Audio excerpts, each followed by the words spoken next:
warahmatullahi wabarakatuh. Halo adik-adik sekalian, apa kabar hari ini? Semoga kalian dalam keadaan sehat walafiat dan bisa belajar hari ini dengan semangat. Baiklah, sebelum memulai pembelajaran, marilah kita membaca doa terlebih dahulu ya. Bismillahirrahmanirrahim. Raditu billahi robba wa bil islami dina wa bi muhammadin nabiyya wa rasula. Rabbi zidni ilma warzuqni fahma. Amin. Baiklah, tujuan pembelajaran kita kali ini yaitu peserta didik dapat memahami struktur dan fungsi organ reproduksi pada pria dan wanita yang dikaitkan dengan etnobiologi. Sebelumnya, Ibu akan memberikan penjelasan sedikit tentang etnobiologi. Etnobiologi sendiri adalah pengetahuan biologi yang dikaitkan dengan kebudayaan masyarakat. Nah, karena kita bertempat tinggal di Kudus, kita akan mengamati kebudayaan masyarakat apa saja di Kudus yang berkaitan dengan materi yang akan kita bahas hari ini, yaitu tentang sistem reproduksi manusia. Sistem reproduksi manusia menjadi salah satu materi dalam biologi yang memiliki aspek budaya yang sangat kental dan selama ini masih menjadi kepercayaan masyarakat. Baik, langsung saja untuk materi yang pertama, Ibu akan membagikan kepada kalian lembar LKPD.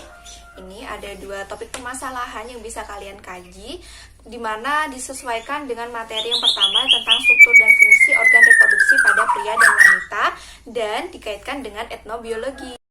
Silakan untuk masing-masing anak bergabung dengan teman sekelompoknya ya. Baik, sudah berkumpul dengan kelompoknya masing-masing? Sudah? Oke, selanjutnya sudah menerima semua lembar LKPD, sudah? Oke, sip. Selanjutnya silahkan kalian buka-buka dulu. Di situ ada 2 topik ya. Yang pertama tentang struktur dan fungsi organ reproduksi pria dan hitan pada pria. Dan yang kedua, struktur dan fungsi organ reproduksi wanita dan hitan pada wanita. Nah, di sini ada teks, ada bacaan yang bisa kalian baca terlebih dahulu. Selanjutnya di baliknya ada pertanyaan yang harus kalian jawab. Dan kalian pecahkan bersama teman kelompok kalian ya.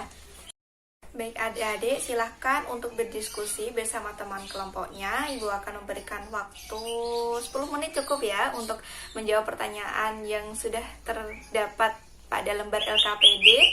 Selanjutnya kalian silahkan untuk mencari informasi sebanyak-banyaknya. Ibu persilahkan untuk mencari informasi tersebut melalui sumber-sumber terpercaya seperti artikel ilmiah ataupun dengan mencari di sumber-sumber yang terpercaya gitu ya adik-adik. Selanjutnya kalian nanti setelah menjawab semua pertanyaan yang ada di dalam LKPD, kalian jawab, kalian tulis dan akan kalian presentasikan bersama teman kelompok kalian di depan.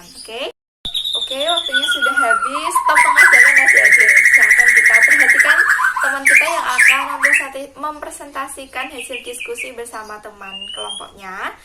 Langsung saja. Baik, terima kasih atas waktunya yang telah Ibu Eva berikan kepada saya dan teman-teman saya. Di sini saya akan mempresentasikan tentang topik yang kami kaji pada pembelajaran hari ini, yaitu tentang struktur dan fungsi sistem reproduksi pada pria dan hitam pada pria. Nah, pertanyaan pertama yaitu, setelah membaca wacana di atas, rumuskan permasalahan tersebut dalam bentuk pertanyaan minimal 2 pertanyaan. Pertanyaan yang pertama, apa itu sirkumsisi atau hitan? Yang kedua, penyakit apa yang mungkin bisa menyerang pada organ kelamin pria jika tidak dilakukan hitan?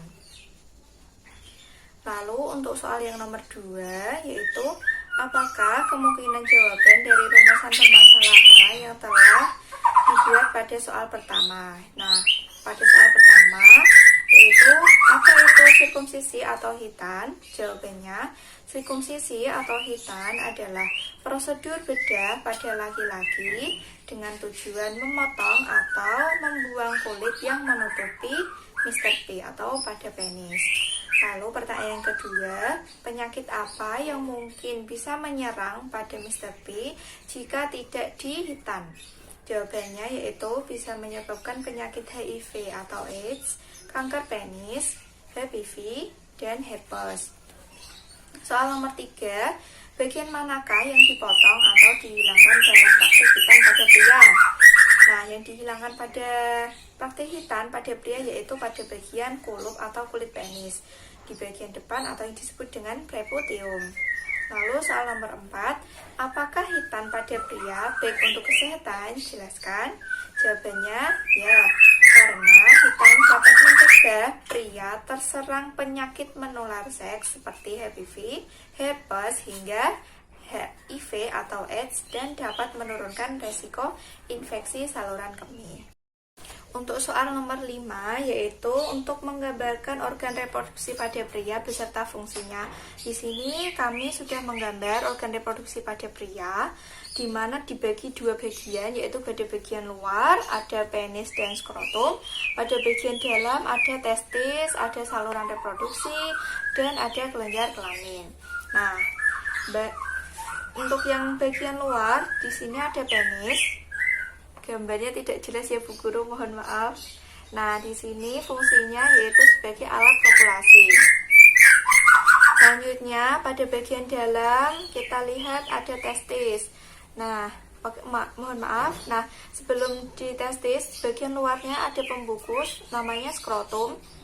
Nah, skrotum ini termasuk dalam bagian organ luar pada pria. Selanjutnya, pada bagian dalam organ pria ada testis. Fungsinya sebagai tempat pembentukan testosteron. Lalu ada uretra. Nah, uretra ini sebagai saluran urin. Lalu ada vas deferens, ada epididymis. Kalau epididymis sebagai tempat pematangan sperma. Lalu ada beberapa kelenjar kelamin, ada kelenjar prostat, ada kelenjar burburetra, dan ada kelenjar proper. Sekian dari kelompok kami. Terima kasih atas perhatian teman-teman semuanya.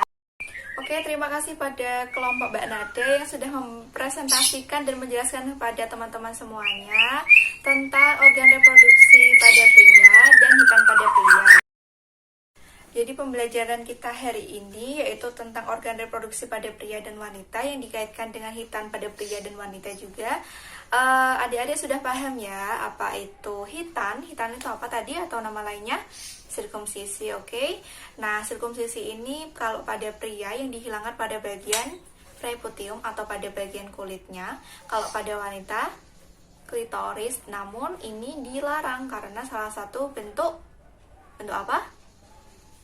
Ya, FGM atau feminine genital mutilation. Jadi ini salah satu bentuk kekerasan ya kalau pada wanita. Sedangkan kalau pada pria adalah salah satu yang dianjurkan karena pada bagian kulit ini jika tidak dihilangkan akan menyebabkan penyakit. Seperti itu ya. Nah, selanjutnya kita ketahui dari organ reproduksi tersebut pada pria terlebih dahulu ya. Ada bagian luar dan ada bagian dalam. Bagian luarnya tadi apa saja? Ya. Oke, ada penis, lalu ada skrotum. Lalu kalau bagian dalam ada apa saja? Epididymis, uretra, vas deferens. Oke, itu ya. Jadi udah dibagi bagian luar dan di bagian dalam. Dan di bagian dalamnya ini yang lebih kompleks seperti yang sudah dijelaskan pada kelompok Mbak Nada tadi. Oke, selanjutnya pada organ reproduksi wanita. Organ reproduksi wanita juga dibagi dua bagian ya, pada bagian luar dan bagian dalam. Nah, kita sering miskonsepsi ya, kalau di bagian luar itu vagina. Padahal salah, vagina itu berada di dalam organ wanita. Kalau yang di bagian luar wanita namanya vulva. Oke, pintar. Di luar ada vulva gitu ya, yang terlihat kita itu namanya vulva. Lalu yang di bagian dalam ada vagina. Ada apa lagi? Uterus, ada tuba falopi, lalu ada ovarium. Jadi gitu ya, adik-adik semuanya sudah paham pelajaran hari ini? Alhamdulillah. Dari Ibu, apabila ada kesalahan dan kekurangan mohon dimaafkan. Wal afu minkum. Wassalamualaikum warahmatullahi wabarakatuh. Bye bye.